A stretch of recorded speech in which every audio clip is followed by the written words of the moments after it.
Assalamualaikum warahmatullahi wabarakatuh. Saya Sukma Pertiwi dengan NIM 18082066044 dari jurusan Hukum Tata Negara kelas B semester 6.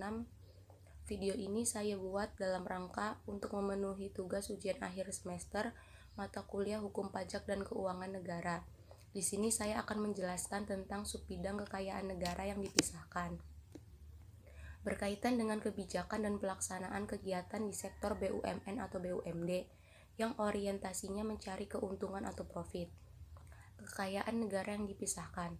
Menurut Undang-Undang Nomor 19 Tahun 2003, yang dimaksud dengan kekayaan negara yang dipisahkan adalah pemisahan kekayaan negara dari APBN untuk dijadikan penyertaan modal negara pada BUMN.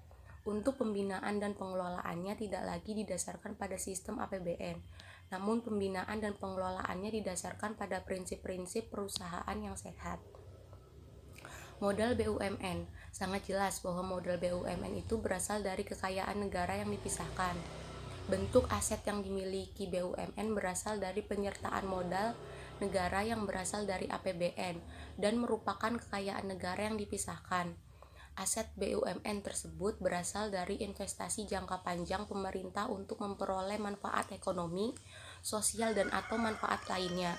Investasi pemerintah dapat berupa saham, surat utang, investasi langsung, memberikan benda bergerak atau tidak bergerak. Kekayaan pada BUMN atau BUMD tak bisa disita karena kekayaan itu adalah milik negara.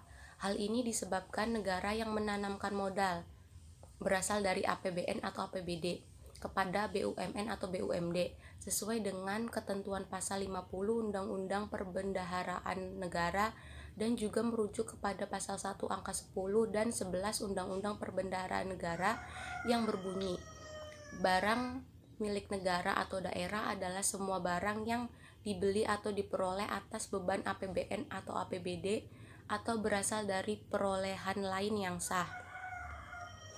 Seluruh kekayaan negara dalam bentuk apapun termasuk yang dikategorikan dalam modal BUMN dalam bentuk uang atau aset, baik benda bergerak atau benda yang tidak bergerak, yang berasal dari penyertaan modal negara tidak dapat dilakukan penyitaan.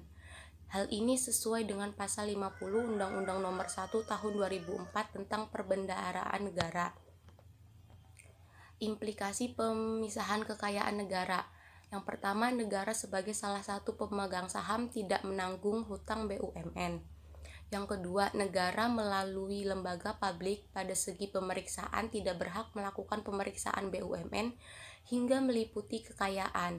Hal ini sesuai dengan putusan Mahkamah Konstitusi Nomor 62 Tahun 2013. Yang ketiga, kerugian BUMN akibat bisnis loss tidak menjadi kerugian negara. Jika kerugian itu disebabkan oleh perilaku korupsi bukan karena bisnis loss, maka hal tersebut termasuk kerugian negara. Yang keempat, negara tidak menuntut direksi ketika perusahaan mengalami kerugian, karena dimensi hukumnya merupakan hukum privat atau perdata, bukan hukum publik atau pidana. Terima kasih. Wassalamualaikum warahmatullahi wabarakatuh.